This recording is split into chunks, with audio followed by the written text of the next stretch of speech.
I've been looking forward to this first meeting of mine, which is the first press conference after I've taken over as Chief of Army Staff. So through you, I would like to wish all the countrymen a very happy New Year, happy Lodi, in advance, happy Veterans Day and happy Army Day. As you are aware, you are a vital channel between Army and the citizens, and your progressive and constructive reporting helps in showcasing the Indian Army in the correct perspective. I'm a strong proponent of the theme that mass media and security forces have great potential to converge together towards nation building and national security. So, let me adopt your modus operandi and straightway come to the bottom line up front. That is, what is my mission statement? And that is to ensure full spectrum of preparedness while concurrently transforming Indian Army into an Atmanirbhar future-ready force to be a relevant and key pillar of the national security apparatus that also contributes meaningfully towards the nation building. And towards that, our lines of effort as regards the developed nation by 2047 are truly aligned. और विकसित भारत के लक्ष्य को हासिल करने के लिए एक सुरक्षित वातावरण अनिवार्य है. In that, we emerge as the net security provider for the entire nation. So I'll first dwell upon few security issues, and to begin with the northern borders. As you're aware, the situation is sensitive but stable. In October 2024, situation in Depsang and Demchok in eastern Ladakh got resolved. The patrolling to traditional areas in these two subsectors has commenced. Similarly, the traditional grazing has also commenced in these two areas. We shall continue to discuss the effective management of other sensitive areas also along the northern borders. And towards that end, I have authorized all my co-commanders to handle these issues at the ground level with respect to patrolling and grazing so that the trivial issues can be resolved at the military level itself.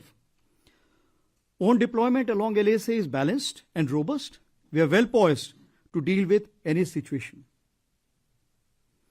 A focused capability development for northern borders enabled infusion of niche technology into our warfighting system and a whole of nation approach. We are progressing well.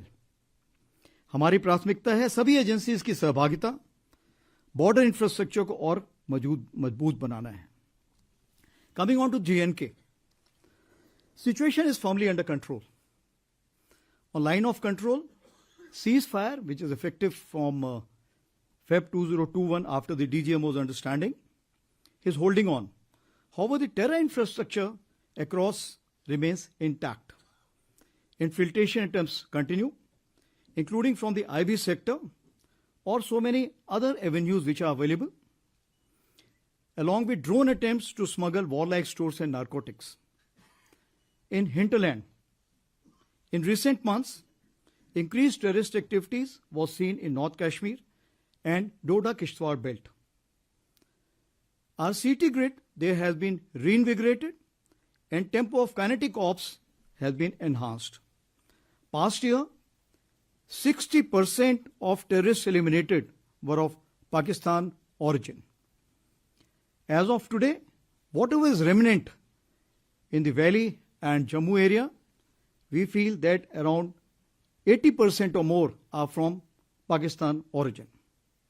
Overall, violence parameters under control, tourism, development activities, Amarnath Yatra, where we witnessed more than 5 lakh pilgrims this time, and peaceful conduct of elections are indicators to a positive change.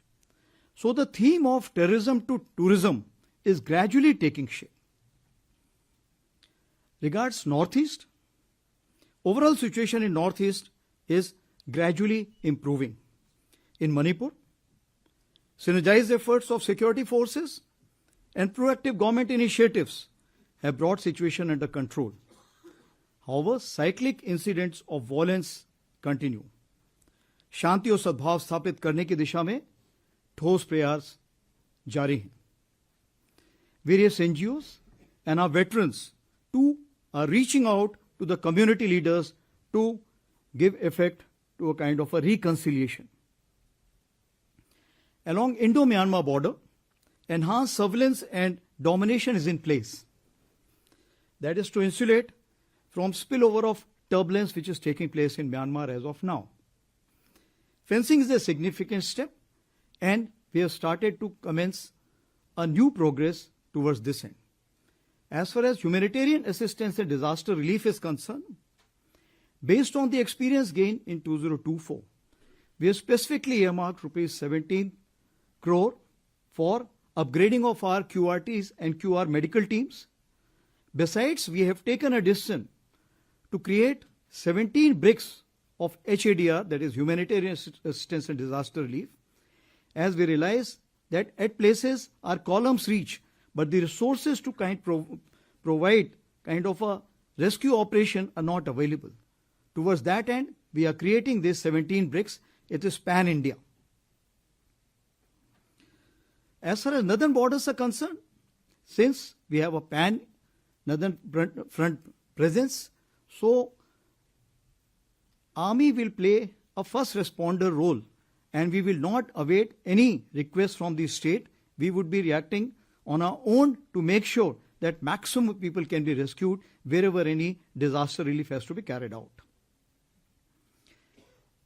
Now, for ease of continuity and communication, my balance of the pointers will be on the same lines as given by General Pandey last time. What does it mean? As you know, my predecessor was a visionary, and he declared 2023 as the year of transformation, and he declared 2024 as year of technology absorption. So what I have done, that once I took over, the year of the transformation was declared as the decade of transformation, commencing from the time General Pandey had announced. And year of technology absorption was extended to 2025 also, because there's a lot to be done as far as the technology absorption is concerned. So, year of transformation, since it becomes a decade of transformation, so the pillars remain the same. So I would be covering balance of my update based on those 5 pillars which were given to you by General Pandey. To begin with, it starts with force restructuring. So it's a continuous process to give effect to organization structures commensurate to threat and technology infusion to ensure the operational effectiveness. As of now, we have already carried out some reorganization in cyber, electronic warfare, ISR units, and rebalancing 1.0 in consonance with our new emerging threat. Now what we are looking for is the rebalancing 1.5. We are also looking at new tailor-made organizations in the field of ISR, special ops, combined or integrated or all-arms brigade. Then we are looking at info ops groups.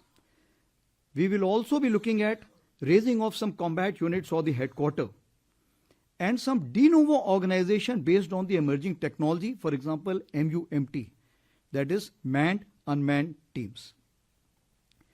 We also remain alive to the requirements of theaterization. So, in conjunction with theaterization, we would be looking for some changes which will include in terms of the areas, sub-areas, div, core, and command headquarter, which will be duly synergized with the theaterization initiative. Now coming on to the second pillar, that is modernization and tech infusion. So as far the force modernization is concerned, you are well aware that from EP 1 to 4, we had carried out major procurement, which was enhancing our cumulative combat effectiveness. And now we have also been approved the emergency procurement for CT ops, because we have carried out a major induction of regular troops in the Punch Rajouri area as well as in the valley. So therefore, there is a requirement for some additional equipment. As for the fields are concerned, it's firepower and lethality, protection and mobility, and we are looking at night to be fought as day. As far as drone and counter drones are concerned, we are looking at no scaling as of now because it's an evolving technology. So we will need new structures, we will need new kind of drones and new scaling. So based on the operational requirement, we're working towards that. As of now, I call it eagle on the arm for every soldier. What you also hear, the new term which is coming as FPV for the drones. As far as the artillery is concerned, the mediumization process is on and 155 mm caliber has been kept as the main caliber.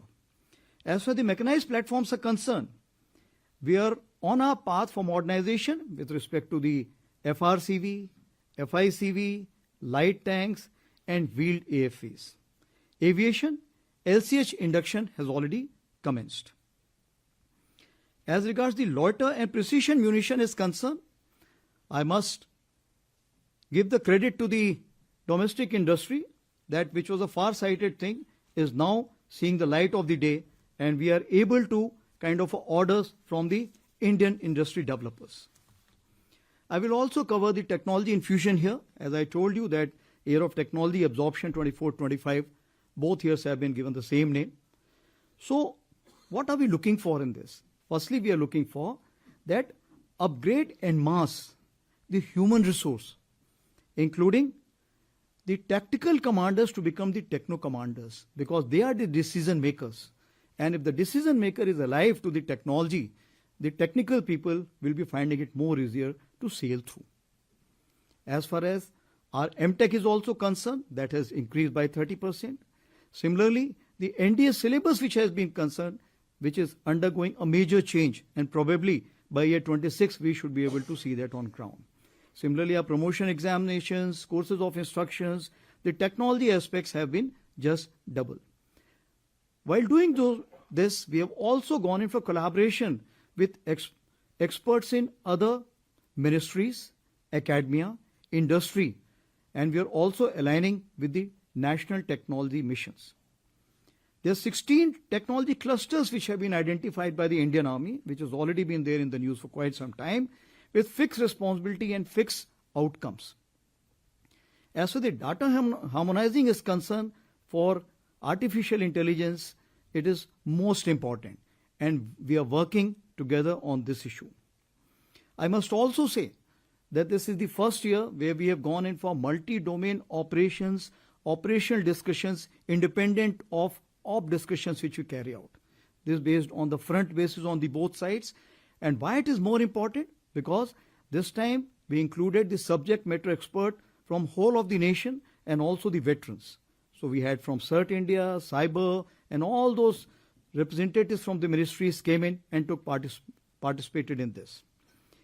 The Veterans Expert Group have also been created, which is working under Deputy Chief ISNC, and they will give us the report by Feb end as far as Indian Army is concerned, how should we look at technology infusion and absorption in the years to come as part of the decade of transformation. So far, we have signed approximately 63 MOUs on the subject. MCT, that is Military College of Telecommunication Engineering at Mao, figures as a strategic partner in Indian AI mission, Chip-2 Startup mission, and Quantum Key Distribution project. Our collaborative efforts, the joint training with CERT India and joint research in counter-US and advanced wireless-based managed system has also commenced. I'll just give you a brief glimpse of additional thing what we are doing here. Army Data Network in last 6 months, which had the span within the Army for 7,000 subscribers only, has increased 3 times to 21,000 subscribers. We have created an Indian Army AI Incubation Center at Bangalore with mentorship of IISc Bangalore and IIT Bombay. I must thank Bell to provide us that kind of a space in Bangalore for that. We are also establishing an Army IIT Research Center at IIT Madras to take our innovations forward. We are also incorporating blockchain technology in a technology-based vendor registration model which is under progress in collaboration with MITI and CDAC. As far as secure space-based vehicle tracking and convoy management system, that is already commencing with NAVIC. And of course, Sambhav phone, which you're already aware that this phone we are using. And this time during our talks, border talks in the October month, most of the communication was through this phone. As far as the third pillar is concerned, that is system, process, and functioning, we are looking at data analytics and defining the single source of truth. In the future, we are looking at data integration. So there are two things in this. As you know, Army is different from other services where the empowerment or the center of excellence starts from the battalion. Therefore, the maximum delegation must take place there. But today, the maximum centralization of the orders or powers or authority is at the Army headquarters. This is only feasible to delegate once you have the data centricity in the center, but the delegation at the lower level. Here, the artificial intelligence will play a pivotal role. For example, if a vehicle gets condemned and you want to get the vehicle released, it takes the complete chain of command by the time it reaches and that gets released. But with the artificial intelligence, moment the vehicle gets condemned, within 24 hours, the release order will be automatically generated. So that is the kind of a thing we want to achieve by year 2025 end. As far as the delayering of headquarters, this we are looking at. For any communication in Army, it takes 6 to 7 layers. We are wanting to delayer. We are also looking at skip echelon system. That is simultaneously addressing all the headquarters, and the highest headquarter which is supposed to give the decision must give the fastest. Modification of acquisition process, which is overdue, we are looking forward to, and the way year of reforms which has been announced by our Raksha Mantri ji, I am sure this will get a major impetus. Coming on to the human resource management, it's a subject in itself. I would not like to cover too many things in this, but just to tell you that the upgradation of the HR potential en masse is something which is our aim, while ensuring the welfare of rank and file, veterans, Veer Naris and their dependents. As for the Agnipath is concerned, 123 Agniveers are presently there, and we are getting a good feedback from the battalion commanders. They are fast on uptake, enthusiastic and keen to do well.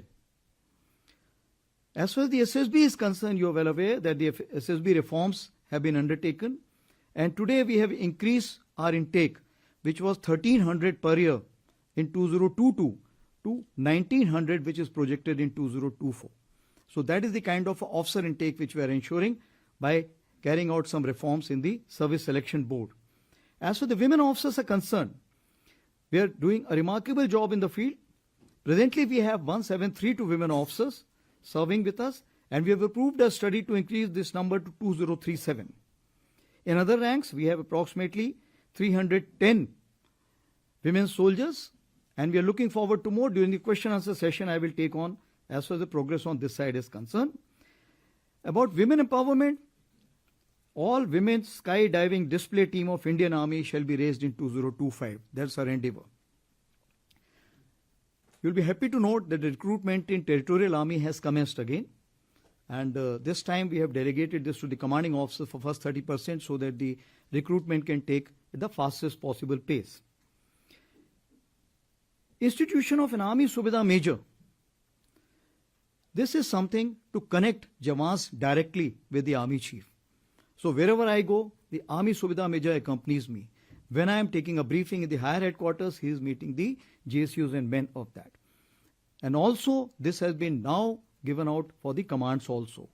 3 of the 7 commands have already instituted that. Others would be completed by 31st Jan. So, the gap or the communication gap between a Jawan and the senior most hierarchy will keep getting close with every passing day. As far as the effort to upscale our military training institutions is concerned, we want that to come to the world repute. And we are looking at Institute of National Importance for our Army War College. The case has already been taken up for that. Also, we are opening up the Army War College for the foreign students. As you are aware, the junior command and senior command were already open, but now we are opening the higher command course also. And this time, as a trial basis, we are doing it for a week. Next time, we'll increase it based on the feedback. This time, for this 7-day capsule, we'll be having the academia, industrialists, possibly the media also, bureaucrats as also the foreign officers who always come and attend the course there for HDOC. As far as the veterans are concerned, Project Naman, as you are aware, we had started this scheme in August 2024. 14 centers were open. A very positive response has been received in that. And therefore, we are planning to open this approximately 200. And this is in conjunction with Common Service Center, which is the SPV of Maiti, and also the HDFC CSR. We are also gone in for a series of Shaurya Samprava for the veterans. More during the question answer, I will explain about this. Coming on to the fourth pillar, that is jointness and integration, though it is the domain of the CDS, but I would just like to say that in Jointness 1.0, we have gone in for the integrated acquisition plan, courses of instructions commonality, joint logistic node, common utilization of bases and station amenities. In 2.0, we have gone in for addressing the service culture, thinking and symbology. Here we made a good progress in doctrines and SOPs also. Now we are looking at 3.0, that common operating planning procedures, defense communication architecture, digital maps. But as far as the army is concerned, you will find that we look at jointness and integration with so many others. In border area, we are looking at jointness integration with our CAPS who are working with us. In the hinterland, we are looking with the police and the CRPF and other agencies. Int-agencies, we are working very closely every day. Besides this, when it comes to the conventional operations, multi-domain operations has to have a whole of nation approach. And that is where we are working with other agencies and other ministries in this respect. Now, in addition to the transformational pursuits that I have spelled out, Indian Army's contribution to nation building, we are looking at border area development in a big way with 4 pillars, that is infrastructure, communication, tourism, and education. Of course, the cultural revival remains the mainstay. Towards that, Bharat Ranbhumi Darshan as a one-stop solution for information and clearances for visit to the forward area battlefields. This has been developed in partnership with Ministry of Tourism, and this website will be launched by Honorable Raksha Mantri on the Army Day, that is on 15th. We have also gone in for a MOU with Gati Shakti Vishwavidyalaya for upskilling our Indian Army personnel towards synergizing dual-purpose infrastructure. Since Indian Army has to carry out a large-scale mobilization and it has a large-scale logistic requirement, so we have to align with the national logistic policy. And also this Vishwavidyalaya will train our people. They will carry out the workshop for us, and will also provide later on MBA and MTech degree in transportation and logistics. As for the Army Sports Conclave is concerned, this was again something new, and we are looking at in a big way for Mission Olympic 2036. And for that, we have a strong role because we have the infrastructure, we have the resources, we can provide manpower for the conduct of that, we can raise the territorial army battalions for conduct of this, and also we can provide the players, which we have been doing continuously. In any case, we have 18 boys companies and 2 girls companies which we have raised recently. I am sure the issue of state versus club, which is coming up off and on, will make sure that the army remains as the main key stake player, because we have a large reservoir of potential towards this end.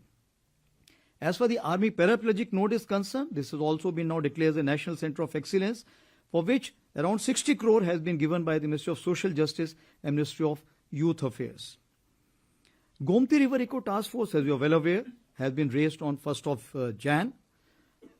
Also, Ek Ped Maa Ke Naam campaign, we have planted more than 50 lakhs saplings.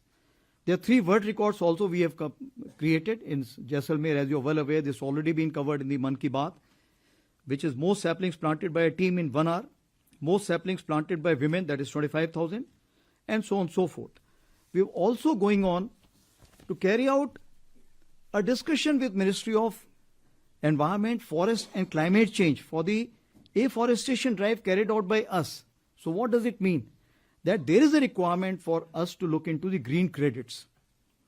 Today, we are planting so many trees, but the green credits are not being returned to us. As a result, we are returning 900 crores of rupees this financial year for the reasons that we have the plans ready for construction, but because of the tree cutting sanction not being given, we have not been able to construct those buildings. So, last but not the least, as part of our defense diplomacy, contribution and commitment to UN Charter, a rapid deployment force of the Indian Army for United Nations peacekeeping operations shall be ready for mission deployment by March this year. Moment the UN teams come and inspect it, this will be ready for deployment as and when asked for. So मैं सभी को आश्वस्त करना चाहता हूं कि भारतीय सेना एक प्रशिक्षित, सुसज्जित और युद्ध अनुभवी सेना है जो राष्ट्र के सामने आने वाली हर चुनौती का सामना करने के लिए पूरी तरह तैयार है. Thank you. I am now open to questions, please. Thank you, sir. We shall now commence the question and answer session. In order to give maximum opportunities, we intend taking 3 questions at one time. Once I call out your placards, please give out your name and the media house that you represent. As is customary, I shall first go to the agencies and DD. I know I'm so firstly, ANI Ajit Dubey, Manas Bhuiya and Pranjali. Please ask your questions. आपको mic चाहिए होगा. Please ask for, wait for the mic before you speak. Sir, namaste. This is Ajit Dubey from ANI, sir. Sir, you spoke about the situation along the northern borders, and you also talked about the resolution of some of the friction points that we have had there, sir. So, just wanted to ask you about that only, sir. What is the status of the issues on the other areas on the LAC in Eastern Ladakh and elsewhere, sir? We have had agreements on resolving the issues in Depsang and Demchok. How they have been resolved, sir? What are the steps taken to resolve, and how did we reach that agreement, sir? Have they gone back from the CNC junction and others where they had pitched tents for a long time? And sir, what is the status of the buffer zones that have been created in recent times post Galwan clash, sir? And when do we see the resumption of patrolling in all the areas? What is the status of the standoff, sir, after the resolution of these 2 points? Do we have a standoff with them? And by when do you think the matters would be resolved, sir?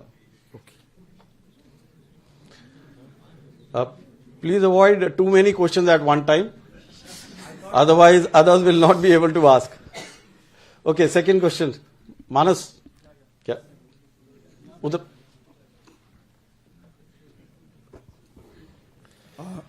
Hello, sir. This is Manas Pratim Bhuyan from PTI. My question is about Manipur. Sir, you briefly mentioned about Manipur.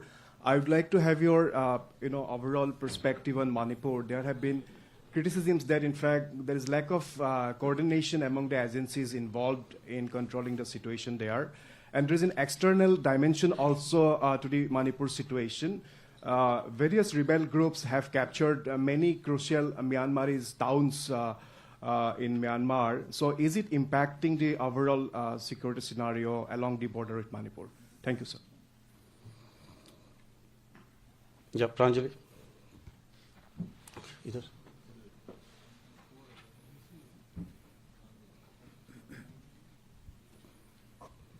Good morning sir. Pranjali Singh from संसद TV. सो मेरा पहला सवाल आपसे ये है sir, अगर मैं 2047 के मिशन की बात करूं सर, ये प्राइम मिनिस्टर के साथ साथ पूरे देश का विजन है, हमारे देश को विकसित बनाना है. इसमें सर इंडियन आर्मी का कंट्रीब्यूशन अगर आप बता सके, आप कैसे कंट्रीब्यूट कर रहे हैं. और सर मेरा दूसरा सवाल ये है कि बॉर्डर रोड इंफ्रा एक बहुत बड़ा इशू है. हालांकि अगर पहले और अब की तुलना में देखें तो बहुत सारे चेंजेस हम देख रहे हैं. बीआरओ सर अपना काम कर रही है, इसके अलावा जो मेन लैंड और बाकी बहुत ही जो बॉर्डर एरियाज में विलेज एरिया को जोड़ने में सर इंडियन आर्मी की क्या भूमिका है सर, अभी क्या अपडेट है अगर आप बता सकें. Thank you sir.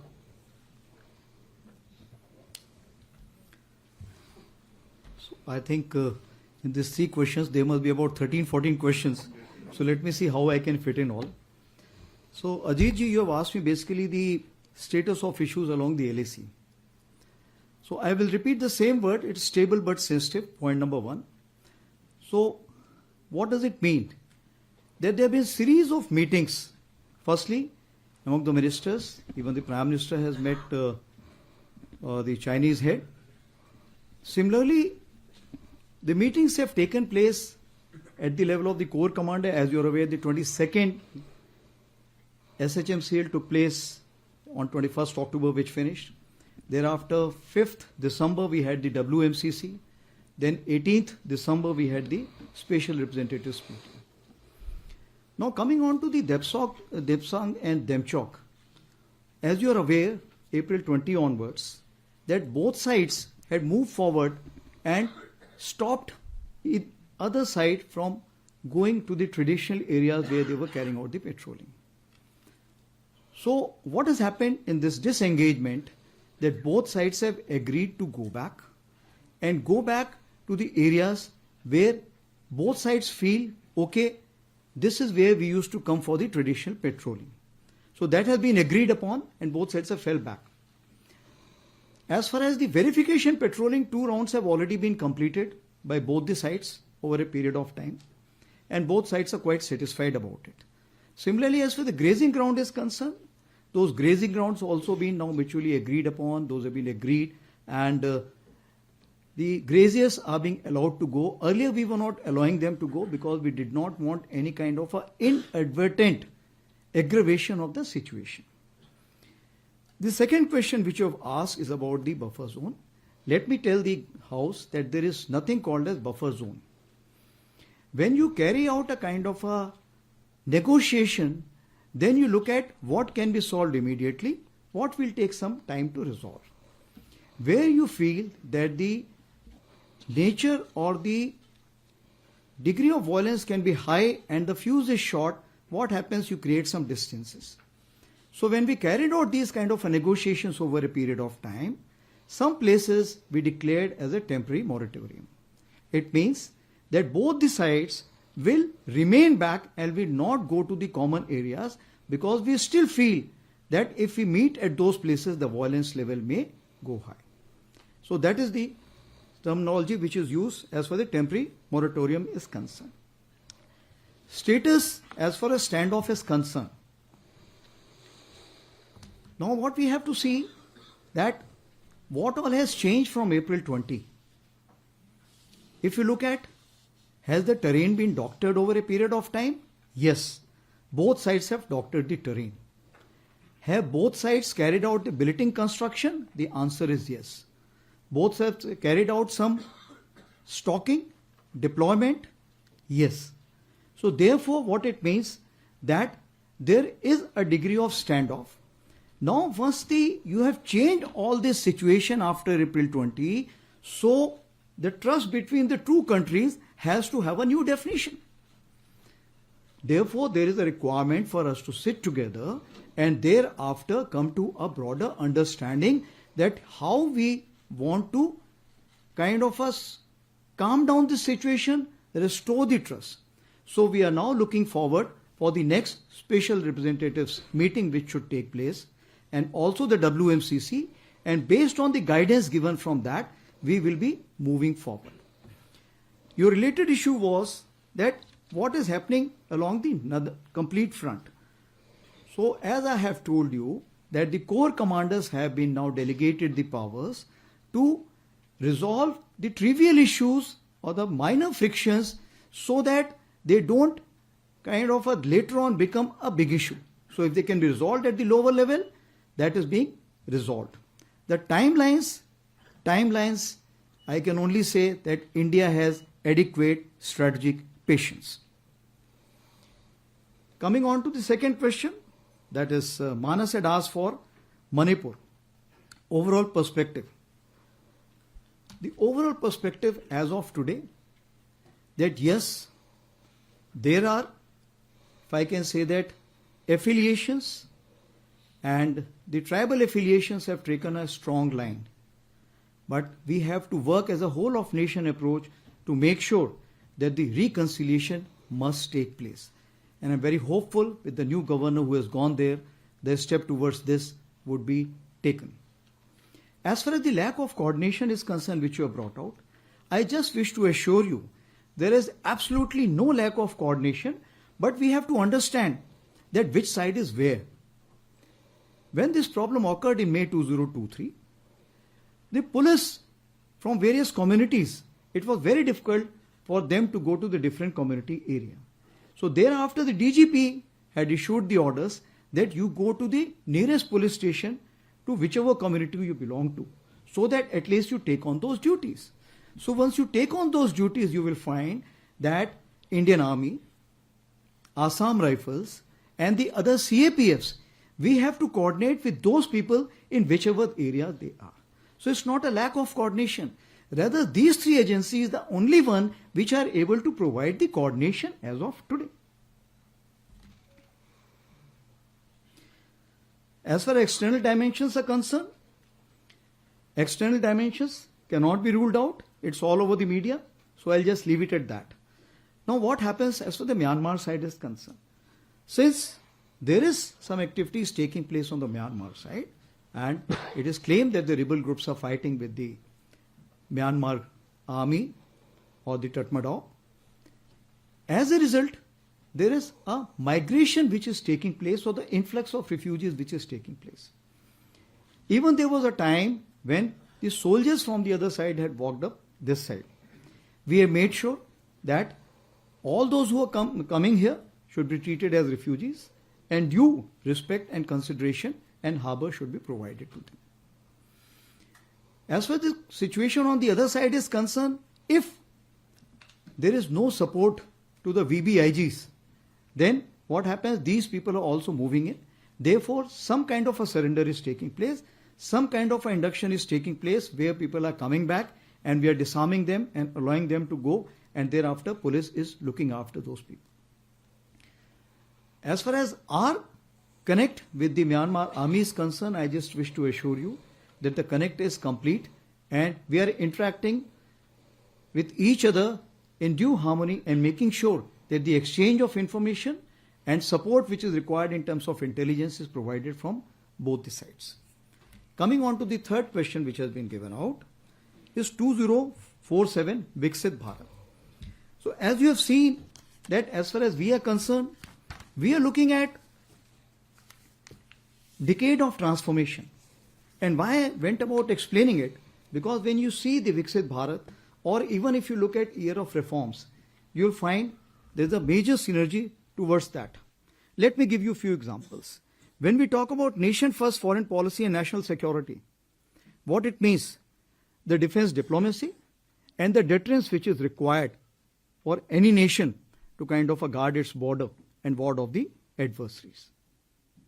I would like to just say, deterrence is costly, but war is costlier.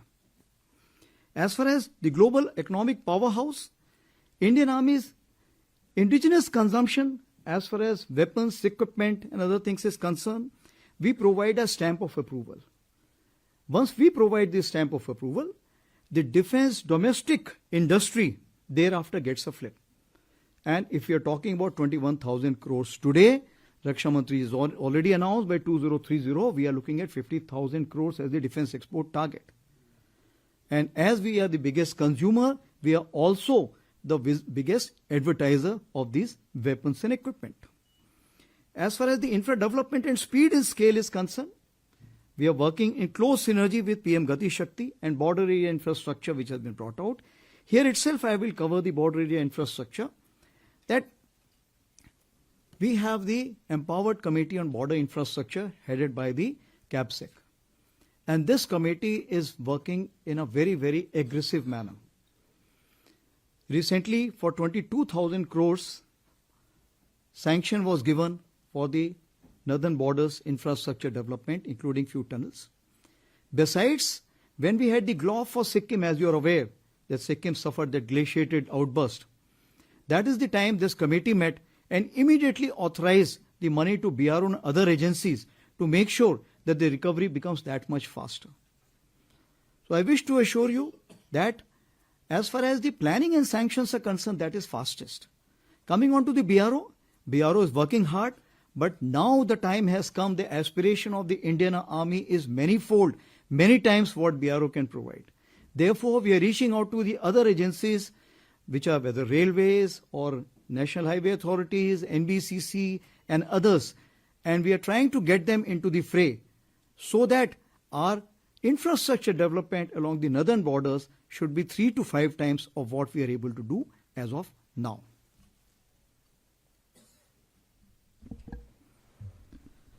There are a lot many to cover as Viksit Bharat is concerned, but due to shortage of time, I leave it at that. Thank you.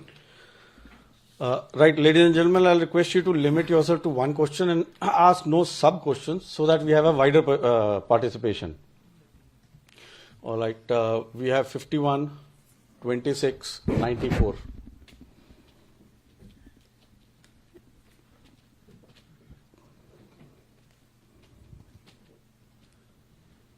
Good afternoon, sir. Sanjeev Barua from The Week.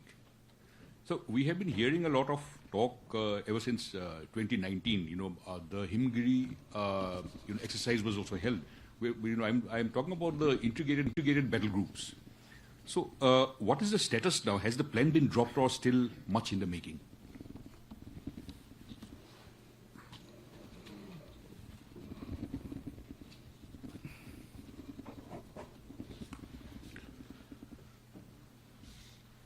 Next, please.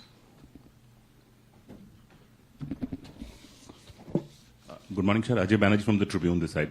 Sir, I have a very pointed question. You have answered in detail Mr. Ajit Dubey's questions about the LAC. Do our troop deployments remain the same, or is there a plan to change the troop deployments in the future?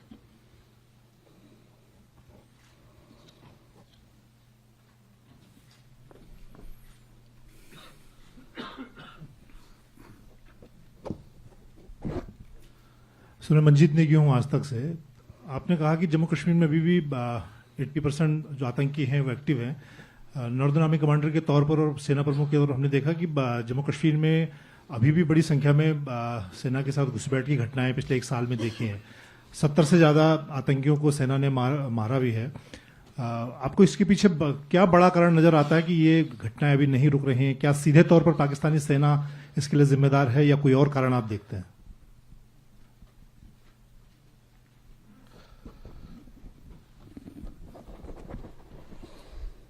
So, firstly, I'll take on Sandeep's question, which is on the IBG.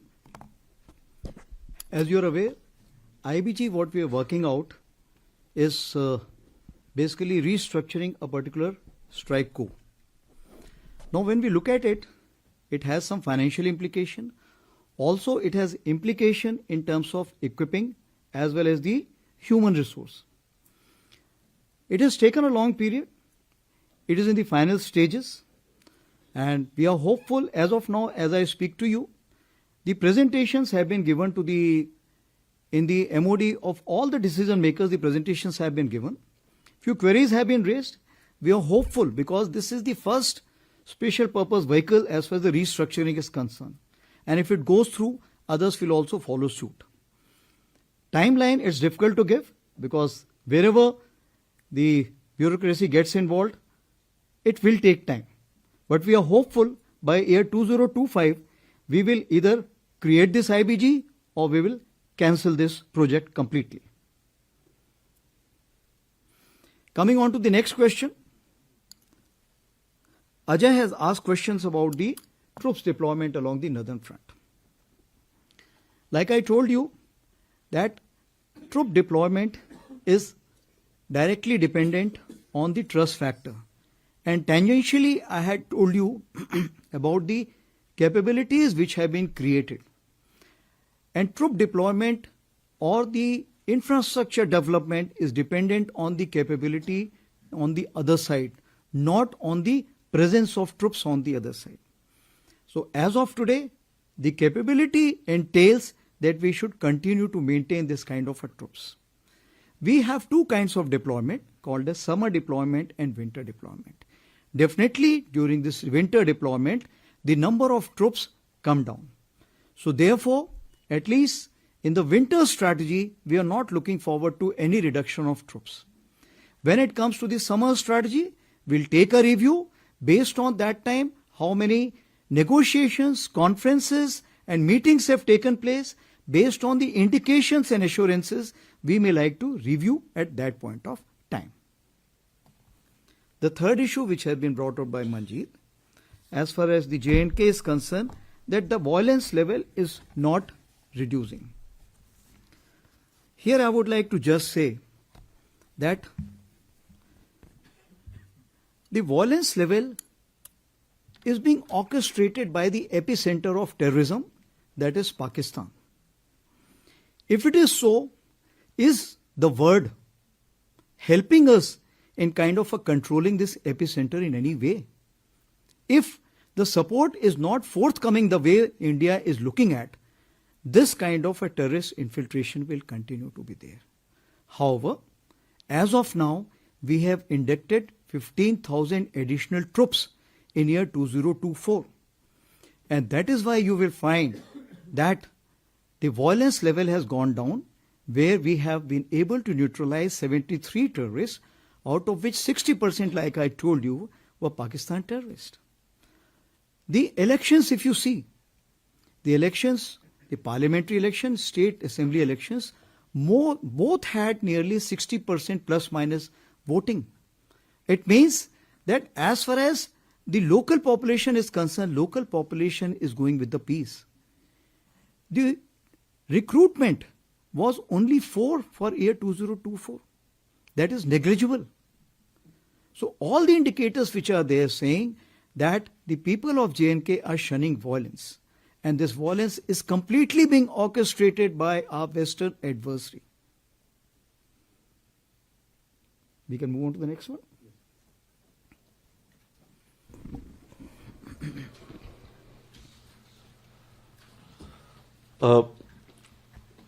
21, 96, and 172.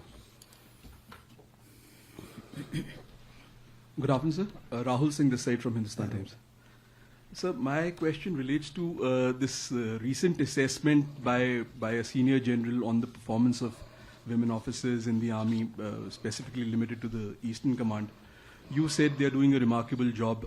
Have you taken note of the concerns which were flagged by the then Corps Commander of 17 Corps? Are there any steps being taken to kind of fix those gaps, or is there a sense that perhaps it was a wrong call to give them command role without without carrying out all the steps that were necessary? And the second question is also related to HR only, sir. This is related to Agnipath. You were recently in Nepal and you had chats, talks with the Nepalese army chief and other people over there, senior people. So was there any talk on resumption of Gorkha recruitment or some consensus or breakthrough on those lines, sir? Thank you, Rahul. Next, please. Idhar dena.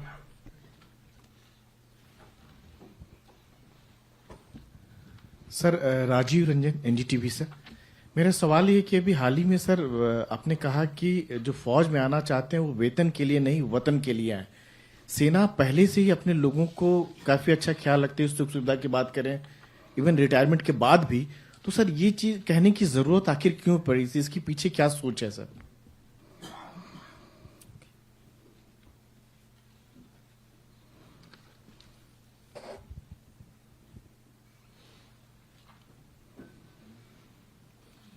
Who's the third? 172. Hello, sir. Neelam Matthews from Shepherd Media of the UK. This is regarding the tanks. What is the status of Zorawar as of now? Details of the trials. When is the first delivery expected? And related to this itself, when is the second tender to be out? And the T-72 tanks, have they been delayed, the overhauls, upgrades? Could you please repeat the question again, the first which one? equipment you're talking about? I'm talking about the Zorawar tanks. Okay. What is the status of it, the trials, the delivery, and also when is the second tender for the Zorawar supposed to be out? Okay. And it's all related, sir. And the overhaul of the T-72s, has that been delayed or are you taking it up now? Thank you. Okay. I think one question, ek ke saath ek free, it becomes two questions for everyone. Okay.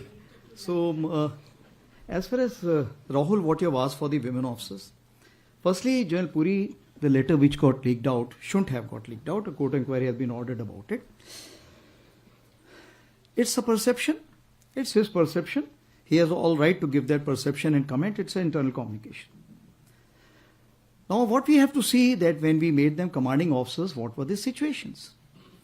This was based on the Supreme Court order and where the complete process was accelerated. As you are aware, when we make a commanding officer, we give them various exposures at various fields, we make them do various courses. Like for them, JC was not done, a short course was done. The contact and the bonding with troops was less. Lot of exceptions were given. So when you have these kind of a situation, you may have some kind of a surprises. But overall, if you see, today we have approximately 115 commanding officers who are commanding. And 18 more are ready who already approved and they are ready. And maximum commanding officers of such you will always find in the Northern Command. So I have the first-hand experience to say so that you will always find all kinds of officers. Wherever I have seen, the women officers have been very mature, very considerate, very kind, and if I can say that, up and about. And here I would like to quote one women officer whom probably this time we'll be able to give some kind of award also. Colonel Ponung Doming. She is from East Siang, from Pasighat. And when I was in Northern Command, along Demchok, one of the most difficult road which is being made, she was always present there. I went to Umlingla, which is the highest motorable pass. She was always there. When I went to an underground cavern, and she was also there. So what I am saying, you will find all kinds of examples. So one particular example cannot be taken as a kind of a yardstick. Today, I just wish to assure you that women officers are doing exceedingly well. And if I have to give you some yardstick, today there are approximately 16 officers who are doing staff college.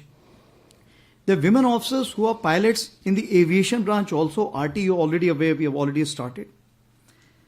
In the TA battalion, CSC battalion, AOC battalion, I have first-hand experience to say so, they are doing exceedingly well. Now, what is important is, over a period of time, we have to look into, as far as Indian Army is concerned, we want a strong woman officer. So, what it mean? Kali Mata ka roop? Maybe. But it means it has to be gender-neutral approach in the conduct and even the infrastructure which is being provided in the field areas. Places like Sikkim and Mizoram are already looking into it. The physical test parameters should be nearly be the same. But keeping in view the physical conditions, there may be some kind of exceptions which will be made. Women officers also, approximately 1700 are presently training in the Sainik schools, military schools and RMC. So it means that they will be coming to Indian Army and the tri-services. So therefore, it is something which is to happen and it will happen in the most mature in a welcoming way. That partially should answer your question, Rahul. Yes. Coming on to Agnipath, as far as Agnipath is concerned, as you are aware that this is not the subject due to army chiefs will discuss, and it's a political decision. And as far as India is concerned, proposals to the Nepal side, and as and when we hear from the Nepal side, we'll be working towards that. Is it causing any deficiency in the army? No, as of today, wherever such deficiencies are there, it is being filled in by other recruitable military population. Coming on to Rajiv, आपने पूछा है वतन और वेतन क्यों? सबसे बड़ी चीज ये है कि हमें ये समझना चाहिए कि भारतीय सेना किन मुद्दों पे बनी है, किन सिद्धांतों पे बनी है। क्या वो सिद्धांत पैसे के हैं या नाम नमक निशान के हैं? तो मेरा ये कहना है कि आप नाम नमक निशान के लिए आइए, अपनी पहचान के लिए आइए, एडवेंचर एक्टिविटी के लिए आइए। मैं हमेशा ये बोलता हूं कि कारगिल में अगर एक जवान लड़ाई में आगे गया था तो क्यों गया था? क्या वो पैसे के लिए लड़ने गया था?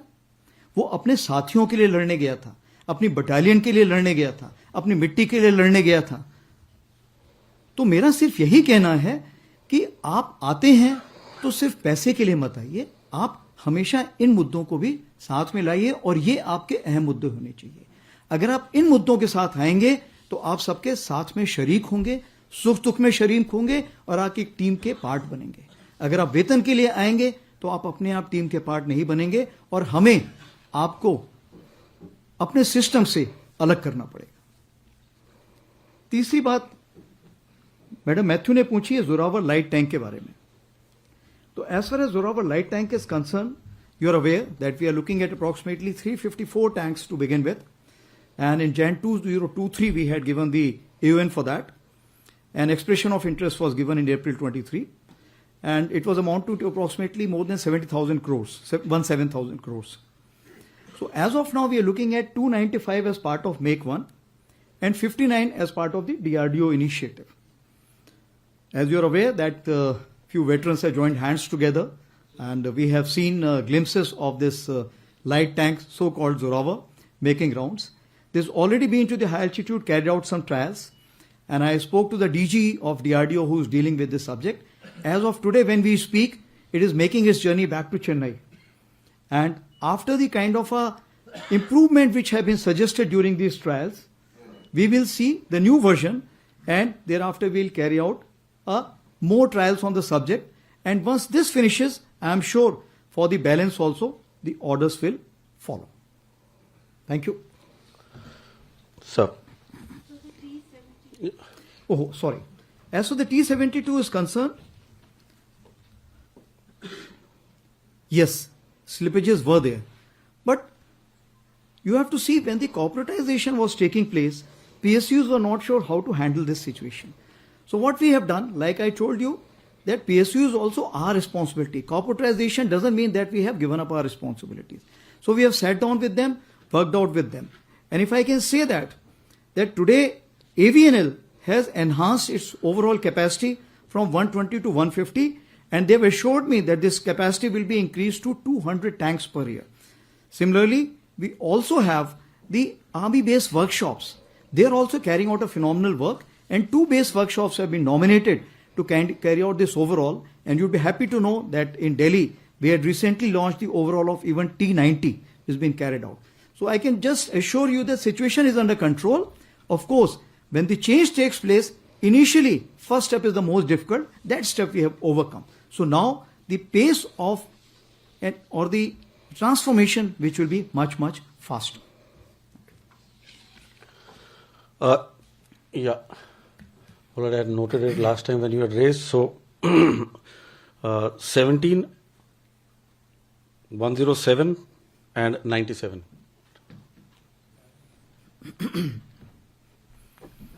Sir, here, sir. Yeah. Sir, Shudhiranjan from Bloomberg. So just wanted your thoughts and views, given that the Indian Ocean region is becoming very, very militarized and contested, what kind, if any, capabilities are you looking at for the future, in tandem perhaps with the Navy, so that, you know, we are ready in case of any eventuality? And also, are you looking, you know, at a later date of basing troops outside? If so, which side, sir? Basing troops outside? Yeah, I mean, is there a consideration at all, sir? Okay. Yeah, 107. Yeah, please, here, Srinjoy.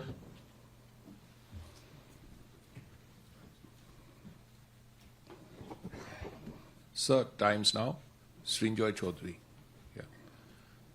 Sir, as far as the LAC is concerned, the Army has spoken about leveraging of momentum of what has happened in recent times. Now, is there a case, considering so much positive action has happened vis-a-vis the Corps Commander level talks at 14 Corps, of having similar talks on the eastern side with 33, 3 and 4? Also, sir, are we getting enough engines for our tanks from Russia? Yes, Sandeep. Sir Sandeep news 18 India से। Sir कुछ reports आई थी कि डोकलाम प्लेटो के पास China ने काफ़ी development किया है, कई सारे जो है विलेजेस वहाँ पे और रिसेंटली तैयार किए हैं। अभी क्या स्टेटस है चिकन नेक के लिए? वो ये सारी चीज़ें कर रहे हैं, ऑब्वियसली बात है। तो अभी क्या स्टेटस है और आर्मी इसको कितना कंसर्न मानती है? Thank you. So we're done. Okay. Yes. So as far as IOR region is concerned, before that, let me tell you that Indian Navy is working along with us in the Pagongso Lake in a big way, including unmanned boats are concerned. Also, their special forces are working out in J&K and other places along with us, including the deep sea drivers. Coming on to the Indian Navy cooperation as far as the IOR region is concerned, two places we play a very important role. First is the Andaman Nicobar and second is the Amphibious Task Force. As far as the Andaman Nicobar is concerned, you are aware that we are going to kind of place them on a permanent basis and enhance the role of territorial army in that area. The equipping profile is also being worked out accordingly. Therefore, in conjunction with Navy, we are looking at their employment in a big way.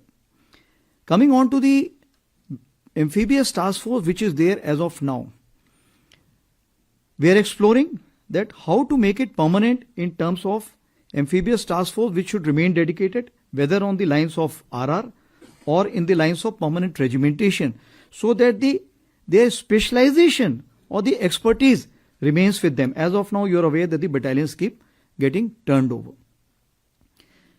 Besides this, we are also looking at, may not be in the, actually it comes into the confidential domain. We have some plans which we have worked out together on the western side. I'll leave it at that for the time being. To enhance the cooperation, we are also with all ships which are going, our special forces or other military personnel are going to various places to have an understanding of each other, so that later on, as and when troops are required to be deployed in a larger formation to any farther area, we should be prepared. But as of now, India does not have any expeditionary design. Good morning, Shubh Pratah, and also Happy New Year. I have been looking forward to this first meeting of mine, which is the first press conference after I have taken over as Chief of Army Staff. So through you, I would like to wish all the countrymen a very Happy New Year, Happy Lodi, in advance, Happy Veterans Day and Happy Army Day. As you are aware, you are a vital channel between Army and the citizens, and your progressive and constructive reporting helps in showcasing the Indian Army in the correct perspective. I'm a strong proponent of the theme that mass media and security forces have great potential to converge together towards nation building and national security. So, let me adopt your modus operandi and straightway come to the bottom line up front. That is what is my mission statement. And that is to ensure full spectrum of preparedness while concurrently transforming Indian Army into an Atmanirbhar future-ready force to be a relevant and key pillar of the national security apparatus that also contributes meaningfully towards the nation building. And towards that, our lines of effort as regards the developed nation by 2047 are truly aligned. और विकसित भारत के लक्ष्य को हासिल करने के लिए एक सुरक्षित वातावरण अनिवार्य है. In that, we emerge as the net security provider for the entire nation. So I'll first dwell upon few security issues, and to begin with the northern borders. As you're aware, the situation is sensitive but stable. In October 2024, situation in Depsang and Demchok in eastern Ladakh got resolved. The patrolling to traditional areas in these two subsectors has commenced. Similarly, the traditional grazing has also commenced in these two areas. We shall continue to discuss the effective management of other sensitive areas also along the northern borders. And towards that end, I have authorized all my co-commanders to handle these issues at the ground level with respect to patrolling and grazing, so that the trivial issues can be resolved at the military level itself. Own deployment along LASA is balanced and robust. We are well poised to deal with any situation. A focused capability development for northern borders enabled infusion of niche technology into our warfighting system and a whole of nation approach. We are progressing well. हमारी प्राथमिकता है सभी agencies की सहभागिता, border infrastructure को और मजबूत बनाना है. Coming on to GNK, situation is firmly under control. On line of control, ceasefire, which is effective from Feb 2021 after the DGMO's understanding, is holding on. However, the terror infrastructure across remains intact. Infiltration attempts continue, including from the IB sector or so many other avenues which are available, along with drone attempts to smuggle warlike stores and narcotics. In hinterland, in recent months, increased terrorist activities was seen in North Kashmir and Doda-Kishtwar belt. Our CT grid there has been reinvigorated and tempo of kinetic ops has been enhanced. Past year, 60% of terrorists eliminated were of Pakistan origin. As of today, whatever is remnant in the valley and Jammu area, we feel that around 80% or more are from Pakistan origin. Overall, violence parameters under control, tourism, development activities, Amarnath Yatra, where we witnessed more than 5 lakh pilgrims this time, and peaceful conduct of elections are indicators to a positive change. So the theme of terrorism to tourism is gradually taking shape. Regards Northeast, overall situation in Northeast is gradually improving. In Manipur, synergized efforts of security forces and proactive government initiatives have brought situation under control. However, cyclic incidents of violence continue. शांति और सद्भाव स्थापित करने की दिशा में ठोस प्रयास जारी हैं. Various NGOs and our veterans too are reaching out to the community leaders to give effect to a kind of a reconciliation. Along Indo-Myanmar border, enhanced surveillance and domination is in place. That is to insulate from spillover of turbulence which is taking place in Myanmar as of now. Fencing is a significant step, and we have started to commence a new progress towards this end. As far as humanitarian assistance and disaster relief is concerned, based on the experience gained in 2024, we have specifically earmarked rupees 17 crore for upgrading of our QRTs and QR medical teams. Besides, we have taken a decision to create 17 bricks of HADR, that is Humanitarian Assistance and Disaster Relief, as we realize that at places our columns reach, but the resources to provide kind of a rescue operation are not available. Towards that end, we are creating these 17 bricks. It is pan-India. As far as northern borders are concerned, since we have a pan-northern front presence, so Army will play a first responder role, and we will not await any request from the state. We would be reacting on our own to make sure that maximum people can be rescued wherever any disaster relief has to be carried out. Now, for ease of continuity and communication, my balance of the pointers will be on the same lines as given by General Pandey last time. What does it mean? As you know, my predecessor was a visionary, and he declared 2023 as the year of transformation, and he declared 2024 as the year of technology absorption. So what I have done, that once I took over, the year of the transformation was declared as the decade of transformation commencing from the time General Pandey had announced.